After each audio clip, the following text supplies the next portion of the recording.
Class 10 boards army, तो आपका half yearly exam का मात्र 30 दिन बचा हुआ है, बल्ले हो जाएगा। लेकिन ये क्वेश्चंस आपको करना ही पड़ेगा, ऑनेस्टी के साथ ये सारा क्वेश्चन करना पड़ेगा, और साथ में साथ इंपॉर्टेंट जो क्वेश्चन है उसका रिवीजन भी करवाने वाले, इंपॉर्टेंट टॉपिक्स का रिवीजन भी साथ में लेके चल। पूछा जाता है बार बार, सबसे इंपॉर्टेंट क्वेश्चन जो है बार बार पूछा जाता है, पहला तो रोल सलाइवा का रोल पूछा जाता है। तो आपको जस्ट अभी पढ़ाए थे कि माउथ का जो सलाइवा जो होता है, सलाइवरी एमिलेज जो होता है, वो स्टार्च को सिंपल शुगर में तोड़ता है। तो एक क्वेश्चन आ सकता है कि सलाइवा का रोल लिखिए, तो क्या लिखेंगे? सलाइवा का रोल होता है कि जो फूड होता है उसको मॉइस्चर बनाना, यानी हमारा जो क्या होता है लाड़ आता है, लाड़ क्या करता है? मिला देता है, लिक्विडिटी बनाना। मॉइस्चर मतलब लिक्विडिटी कर देना। खाना में देखता है बोलस हो जाता है, खाना में जब सलाइवा मिल जाता है, खाना खाएं चबाएं, इसको थोड़ा ब्रेक किए, ब्रेक करने के बाद इसमें जो लार मिल जाता है, सलाइवा जो मिल जाता है, तो उसको हम लोग बोलते हैं, उसके बाद जो खाना बनता है उसको बोलते हैं बोलस। उसको जो खाना बनता है उसको बोलते हैं बोलस। अब वो मॉइस्चर हो गया, उसमें पानी मिल गया, हल्का नमी आ गया खाना में, ठीक है।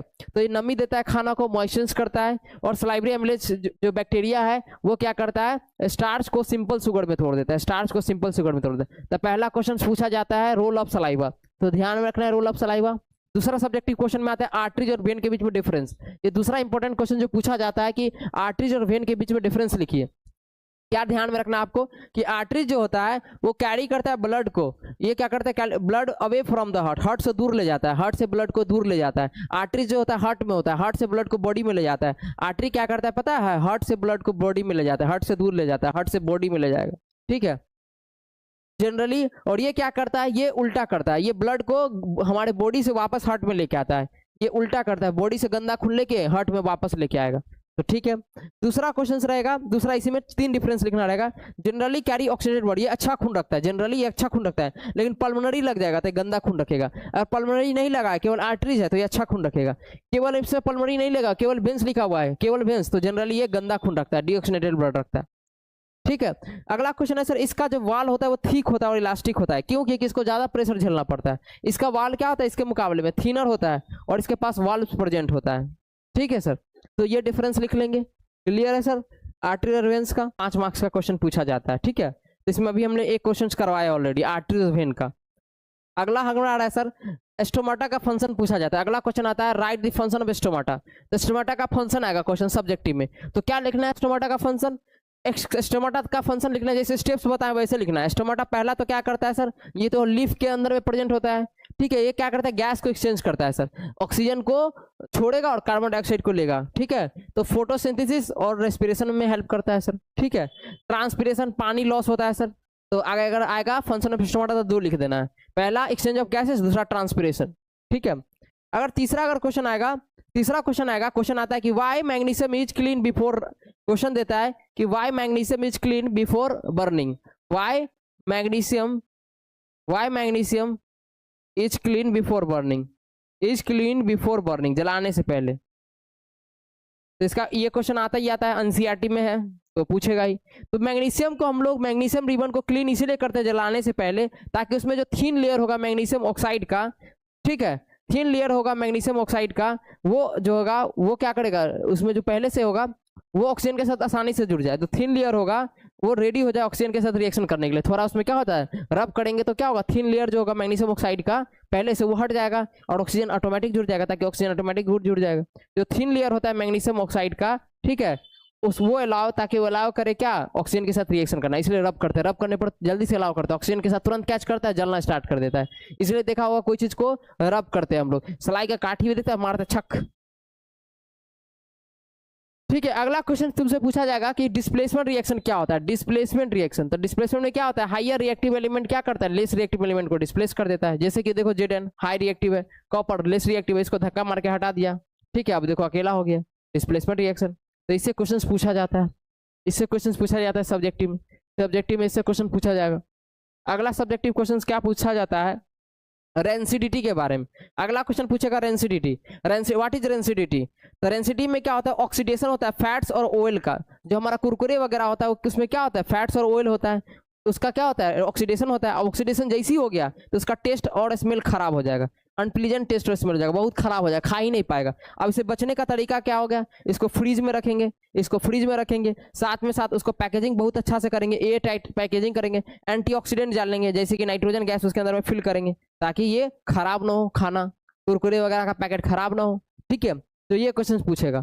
फिर अगला सब्जेक्टिव क्वेश्चन में क्या पूछेगा, अगला सब्जेक्टिव क्वेश्चंस में क्या पूछेगा पता है कि पीएच जो 7 होता है, 7 में पीएच क्या होता है, न्यूट्रल होता है। यहाँ पर होता है न्यूट्रल कलर, न्यूट्रल होता है, ठीक है। और 7 से इधर अगर आओगे, 7 से अगर इधर आओगे तो एसिड होता है, 7 से इधर आओगे तो एसिड्स होता है, ठीक है। और 7 से इधर जाओगे राइट की तरफ तो पूरा बेस होगा, ये बेस होगा, ठीक है। और जो 0 से लेके 2 के बीच में होता है वो स्ट्रॉन्ग बेस होता है, ये स्ट्रॉन्ग बेस होगा, स्ट्रॉन्ग बेस होगा 0 से लेके 2 तक। फिर 2 से लेके तुम्हारा जो 2 से लेके 4 तक जो होगा, 2 से लेके 4 तक वो क्या होगा तुम्हारा, मॉडरेट होगा, मॉडरेट एसिड होगा, ये स्ट्रॉन्ग एसिड होगा, यहाँ पे ये मॉडरेट होगा, बीच वाला होगा मॉडरेट होगा, और ये वीक होगा, 4 से लेके 7 के बीच में वीक होता है, लगभग कमजोर ही एसिड होता है ये, क्लियर है। सेम उसी प्रकार 13 से लेके 14 के बीच में, 12 से लेके 14 के बीच में जो होता है स्ट्रॉन्ग बेस होता है, स्ट्रॉन्ग बेस होता है। फिर 10 से लेके 12 के बीच वाला जो होता है वो मॉडरेट बेस होता है, बीच वाला, ना ज्यादा ताकतवर ना कम, मॉडरेट बेस होता है, मॉडरेट बेस होता है, ठीक है। और 7 से ज्यादा 8 से 9 के बीच वाला जो होगा वीक बेस होगा, कमजोर बेस होगा, वीक होगा, ये ध्यान में रखना है। पीएच स्केल से क्वेश्चंस आता ही आता है, पीएच स्केल से क्वेश्चंस आता ही आता है। न्यूट्रलाइजेशन रिएक्शन आता है, व्हाट इज न्यूट्रलाइजेशन रिएक्शन, आसाम से लिख देगा, जब एसिड और बेस रिएक्शन करता है तो सॉल्ट और वाटर बनाता है। जैसे फॉर एग्जांपल में HCl तुम्हारा एसिड है, NOH बेस है, इसको तोड़ देना रिएक्शन में, इसको प्लस में तोड़ देना, इसको माइनस में तोड़ देना, इसको प्लस में तोड़ देना, इसको माइनस में तोड़ देना। अब ये H प्लस किसके साथ जो रिएक्शन करेगा, OH के साथ, HOH मिलकर बना लेगा पानी, वाटर बना लिया। और ये Na प्लस में और Cl माइनस, ये दोनों आपस में ज्वाइन हो गया तो क्या बना लिया, NaCl। यानी एसिड और बेस रिएक्शन किया तो क्या बना लिया, सॉल्ट और वाटर। ये हमारा कैसा रिएक्शन हो गया, न्यूट्रलाइजेशन रिएक्शन। तो सब्जेक्टिव में क्वेश्चन पूछा जाता है हाफ ईयरली में। Reflections, reflection, laws of reflection क्या होता है, जितना एंगल ऑफ इंसिडेंस होगा उतना ही एंगल ऑफ रिफ्लेक्शन होगा। और इंसिडेंट रे, ये कौन सा रे, इंसिडेंट रे, ये कौन सा है, रिफ्लेक्टेड रे, और ये क्या है, नॉर्मल, ये तीनों एक ही प्लेन में लाई करेगा। तो दो लिखना, लॉज ऑफ रिफ्लेक्शन लिखने आ गया तो angle of incidence equal to angle of reflection, incident ray, reflected ray और normal all line the same plane, तीनों का तीनों सेम प्लेन में लाई करेगा। तो दो हम लोग आराम से लिख लेंगे, दो लॉ ही होता है, यही दो लॉ होता है। अगला क्वेश्चन में आता है कि रिफ्रैक्टिव इंडेक्स में एब्सोल्यूट रिफ्रैक्टिव इंडेक्स आता है, absolute refractive, absolute refractive index का फॉर्मूला क्या होता है पता है, एन मतलब हुआ तुम्हारा यही, एन मतलब हुआ एब्सोल्यूट रिफ्रैक्टिव इंडेक्स, एन का मतलब होता है absolute refractive index, absolute refractive index, ठीक है। और तुम्हारा जो सी होता है, सी होता है स्पीड ऑफ लाइट, सी जो होता है स्पीड ऑफ लाइट होता है एयर और वैक्यूम में, speed of light, speed of light होता है ये इन एयर, ठीक है। और v होता है speed of light in any medium, किसी भी मीडियम का स्पीड ऑफ लाइट।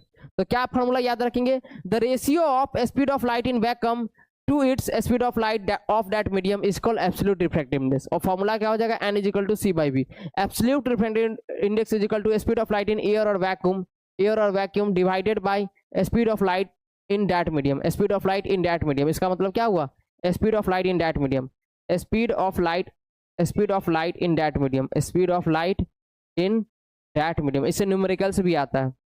फिर क्वेश्चन पूछेगा क्या इसके पास यूनिट होता है, ये यूनिटलेस होता है, रिफ्रैक्टिव इंडेक्स का कोई यूनिट नहीं होता, ये यूनिटलेस होता है, कोई यूनिट नहीं होता इसका, यूनिटलेस होता है, इसके पास कोई यूनिट नहीं होता है, यूनिटलेस होता है, ये ध्यान में रखना है सब्जेक्टिव के लिए।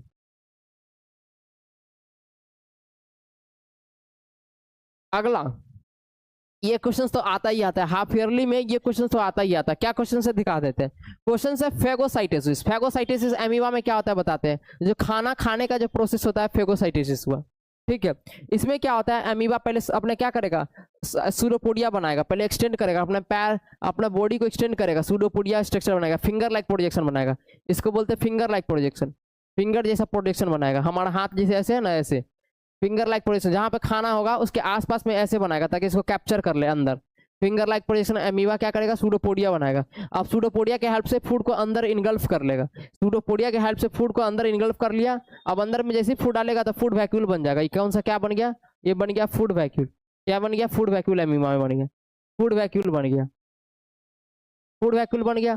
आप फूड वैक्यूल के अंदर में जो एंजाइम होगा वो डाइजेस्ट करेगा, जितना भी एंजाइम है सब खाना को तोड़ देगा, छोटे छोटे पार्टिकल में डाइजेस्ट कर लेगा, ठीक है। अब जो खाना नहीं पचा वो बाहर आ गया, वेस्ट मटेरियल बाहर आ रहा है। फिर इसका एक बॉडी कोई भी इसका जो स्किन है, ठीक है, वो कहीं से एक हल्का सा रिमूव होगा, अनडाइजेस्टेड फूड उससे बाहर निकल जाएगा। ठीक है, ये अमीबा है। अगला क्वेश्चन जो पूछता है बोर्ड्स वाला बहुत तेज है। अगला क्वेश्चन पूछता है right the difference between aerobic respiration and anaerobic respiration. ये क्वेश्चन पूछ देता है। अब तुम आराम से बता देगा एरोबिक और एनारोबिक क्या होता है, बोलो जरा। तो एरोबिक में क्या होता है, ये इसमें ऑक्सीजन प्रेजेंस होता है, ऑक्सीजन के प्रेजेंस में होता है। और ये क्या होता है तुमको पता है, ये तुम्हारा क्या होता है, ये ऑक्सीजन के एब्सेंट में होता है, विदाउट O2 होता है। ये विथ O2 होता है, विदाउट O2 होता है। बिना O2 का, बिना ऑक्सीजन के प्रेजेंस में एनारोबिक होता है, ये ऑक्सीजन के प्रेजेंस में होता है। इसमें खाना जो है कंप्लीट टूट जाता है, कंप्लीट ब्रेकडाउन होता है फूड का। यहाँ पर इनकम्प्लीट ब्रेकडाउन होता है। ठीक है, ये ज्यादा एनर्जी रिलीज करता है, जैसे 38 ATP, और ये लगभग 2 से 3 ATP एनर्जी रिलीज करता है, कम एनर्जी रिलीज करता है। ये क्या करता है, इसका एंड प्रोडक्ट जब रिएक्शन होने के बाद खाना जब टूटता है तो कार्बन डाइऑक्साइड और वाटर देता है, जबकि ये जब रिलीज होता है तो क्या देता है, अल्कोहल देता है, कार्बन डाइऑक्साइड देगा, या तो लैक्टिक एसिड देगा, ये होता है। तो ये दोनों का डिफरेंस आता ही आता है बोर्ड्स एग्जाम में। आप प्लस में एक क्वेश्चन तो रहेगा, एक क्वेश्चन तो इससे रिगार्डिंग रहेगा, या तो रिएक्शन भी दे सकता है, इसके जगह पर तुमको रिएक्शन भी दे सकता है इसका, तो वो आगे बताएंगे। अभी हम अभी तो सेशन स्टार्ट ही हुआ है, आज हम लोग बेसिक से एडवांस में जा रहे हैं।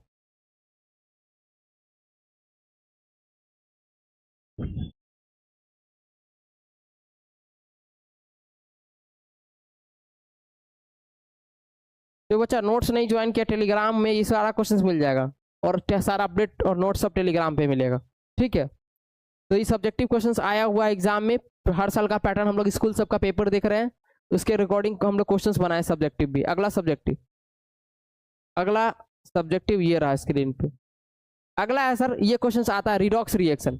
इसमें से रिडॉक्स रिएक्शन आता है आयरन और स्टीम का, आयरन का स्टीम के साथ रिएक्शन आता है। अगर आयरन स्टीम के साथ जुड़ेगा तो यहाँ पर पूछेगा किसका ऑक्सीडेशन हो रहा है, पूछता क्या है पता है, किसका ऑक्सीडेशन हो रहा है, ऑप्शन लगाना। तो ऑक्सीडेशन किसका हो रहा है, ऑक्सीडेशन किसका हो रहा है, थोड़ा बताना तो ऑक्सीडेशन किसका होगा। ऑप्शन ए में है ऑप्शन ऑक्सीडेशन हो रहा होगा Fe का, ऑप्शन बी में है कि हो रहा होगा H2O का, और ऑप्शन सी में है कि हो रहा होगा किसका, इसमें हो रहा होगा Fe3O4 का, और ऑप्शन डी में नन ऑफ दिस। नोट। अच्छा, किसका ऑक्सीडेशन हो रहा है, रिएक्शन ये रहा, किसका ऑक्सीडेशन हो रहा है। 4 ऑप्शन है तुम्हारे पास, 4 ऑप्शन है, किसका ऑक्सीडेशन हो रहा है, थोड़ा बताना तो जरा, किसका ऑक्सीडेशन हो रहा है। तो बताना है जब भी आयरन वाटर के साथ रिएक्शन करता है तो Fe3O4 बनाता है और प्लस में हाइड्रोजन गैस बनाता है। ठीक है, तो ये वो रिएक्शन हुआ, आयरन जब भी स्टीम के साथ रिएक्शन करेगा, यानी पानी वेपर के फॉर्म में, पानी वेपर के फॉर्म में। ठीक है, तो बताना तो जरा ऑक्सीडेशन किसका हो रहा है, ऑक्सीडेशन किसका हो रहा है, जल्दी से बता। सर इसके साथ ऑक्सीजन जुड़ गया, यहाँ पर ऑक्सीजन इसके साथ जुड़ गया। ठीक है, क्या हुआ है सर, एडिशन ऑफ ऑक्सीजन हुआ है। क्या हुआ है सर, एडिशन ऑफ ऑक्सीजन हुआ है, ऑक्सीजन का एडिशन हुआ है, एडिशन ऑफ ऑक्सीजन हुआ है, addition of O2, addition of oxygen हुआ, ऑक्सीजन जुड़ा है सर, ऑक्सीजन गैस जुड़ा है इसमें, तो इसमें ऑक्सीजन गैस जुड़ा है तो इसका क्या होगा, ऑक्सीडेशन। तो आंसर आपका ए आ रहा होगा, Fe। बिल्कुल सही है, बिल्कुल सही है आपका आंसर, एकदम सही है, एकदम। H2O में क्या है सर, H2O में यहाँ हाइड्रोजन है और यहाँ ऑक्सीजन हट गया सर, यहाँ क्या हुआ, रिमूवल ऑफ ऑक्सीजन हुआ है, यहाँ पर ऑक्सीजन हट गया है, यहाँ पर हुआ रिमूवल ऑफ ऑक्सीजन, यहाँ पर ऑक्सीजन हटा है, removal of oxygen, removal of oxygen, oxygen हट गया है सर। तो किसी भी चीज से अगर ऑक्सीजन हटेगा तो उसका रिडक्शन होता है, यानी H2O का क्या हो गया, रिडक्शन। इसका भी आंसर होगा ए वाला आंसर होगा H2O, ये आंसर होगा ए वाला ऑप्शन। पता है डिस्प्ले पूछता है केस बेस में या कहीं भी कि आयरन में कॉपर का सल्फेट सॉल्यूशन था। ठीक है, कॉपर के सल्फेट के सॉल्यूशन में, कॉपर का सल्फेट का सॉल्यूशन अभी ब्लू कलर का है, ये कॉपर सल्फेट अभी कैसा है, अभी कॉपर सल्फेट ये ब्लू कलर का है, कैसा है सर, ब्लू है, ये कॉपर सल्फेट है, CuSO4 है। ठीक है, अब CuSO4 है, आप जैसे ही सर CuSO4 में Fe डाल रहे हैं सर, CuSO4 में Fe डाल रहे हैं तो कलर चेंज होगा, ब्लू से किस में कन्वर्ट हो जाएगा, कलर ग्रीन में, ब्लू से किस में कन्वर्ट हो जाएगा, कलर सर ग्रीन में कन्वर्ट हो जाएगा, ब्लू से कलर कन्वर्ट हो जाएगा ग्रीन में। ठीक है, कब सर, जब Fe डाले, तो इस केस में रिएक्शन हुआ होगा, Fe क्या किया होगा, CO को धक्का मार के हटाया होगा, FeSO4 बना लिया होगा, CO होगा, डिस्प्लेसमेंट रिएक्शन होगा, लेकिन इसमें कलर का चेंज होता है, पूछता है कौन सा कलर चेंज हुआ होगा, तो याद रखेंगे ब्लू से किस में चेंज हो गया होगा, ग्रीन में, ब्लू से ग्रीन में चेंज हुआ होगा कलर, ब्लू से ग्रीन में। ठीक है, जो कॉपर है वो नीचे में नेल के पास डिपॉजिट हो गया होगा। हीटिंग, बेकिंग सोडा को अगर गर्म करते हैं, इससे भी एक क्वेश्चन रहेगा, ऑब्जेक्टिव में भी रह सकता है तो केस बेस में। अगर बेकिंग सोडा को गर्म करते हैं, इसको मेटल कार्बोनेट भी बोला जाता है, याद रखना, NaCO3 को मेटल कार्बोनेट भी बोला जाता है, इसको क्या बोला जाता है, मेटल कार्बोनेट, इसको बोला जाता है मेटल कार्बोनेट, इसको क्या बोला जाता है sir, metal carbonate, metal carbonate बोला जाता है, मेटल कार्बोनेट। मेटल कार्बोनेट को जब भी गर्म करेंगे, यानी ये बेकिंग सोडा का फॉर्मूला है, ये किसका फॉर्मूला है, बेकिंग सोडा का। ठीक है, इसको बोलते हैं सोडियम हाइड्रोजन कार्बोनेट। इसका नाम क्या होता है? Sodium hydrogen carbonate. इसको जब भी गर्म करेंगे तो किस में टूटता है? सोडियम कार्बोनेट में टूटता है, प्लस में H2O में टूटता है, प्लस में कार्बन डाइऑक्साइड में टूटता है। ऐसा होता है सर टूटने पर सिस्टम से। इससे भी क्वेश्चन बहुत आता है human digestive system. Human digestive system से सब क्वेश्चन आएगा ही आएगा। लगभग 3 मार्क्स का क्वेश्चन तो यहीं से पूछा जाता है। 3 मार्क्स, 2 से 3 मार्क्स, 2 से 3 मार्क्स तुमको यहीं से उठ जाएगा। 2 से 3 मार्क्स बायो में। तो इसमें क्या होता है पता है? सबसे पहले खाना, हम लोग खाना, किसी को अगर ह्यूमन डाइजेस्टिव सिस्टम समझना है, पेशेंस रखना पड़ेगा। सबसे पहला बात क्या ध्यान में रखना है कि खाना जो होता है हम लोग माउथ में पहले खाएं, खाना हाथ से माउथ में खाना खाएं, जिसको हम लोग क्या बोलते हैं? इंजेक्शन बोलते हैं। अब खाना जैसे ही खाएगा तो खाना को चबाना पड़ेगा, दांत से खाना चबाएगा, फिर सलाइवा उसमें खाना मिल जाएगा। ठीक है, सलाइवा मिल गया। आप सलाइवरी ग्लैंड क्या किया? सलाइवरी गैमलेज क्या किया? खाना में जो स्टार्च होता है उसको तोड़ दिया सिंपल शुगर में, स्टार्च का डाइजेशन हो गया। अब खाना देखो इस पाइप के थ्रू आएगा। इस पाइप का नाम है फूड पाइप, या तो ओसोफेगस, फूड पाइप बोलो या तो ओसोफेगस बोलो। इस पाइप के थ्रू जो है कॉन्ट्रैक्शन एक्सपेंशन मूवमेंट होता है, कॉन्ट्रैक्शन एक्सपेंशन मूवमेंट। ठीक है, फूड पाइप के थ्रू कॉन्ट्रैक्शन एक्सपेंशन मूवमेंट से खाना आ जाता है कहाँ? अब खाना आ गया कहाँ? स्टमक में आ गया। इस मूवमेंट को बोलते हैं पेरिस्टलेटिक मूवमेंट। पेरिस्टलेटिक मूवमेंट के थ्रू जो है खाना फूड पाइप से होते हुए आगे स्टमक में। स्टमक में क्या करते हैं? HCl एसिडिक मीडियम क्रिएट करता है और ये एक्टिवेट करता है एंजाइम पेप्सिन को, ताकि पेप्सिन प्रोटीन को तोड़ दे। ठीक है, तो ये होता है। और एक म्यूकस क्या करता है? प्रोटेक्ट करके रखता है।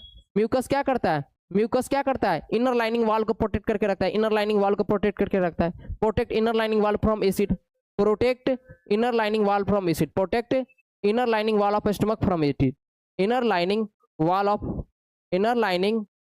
Of stomach from acid, wall of stomach from acid. इतना खतरनाक एसिड से स्टमक के वॉल को बचा के रखता है। Protect inner lining wall of protect inner lining wall of stomach from acid, from HCl acid, HCl acid से बचा के रखता है।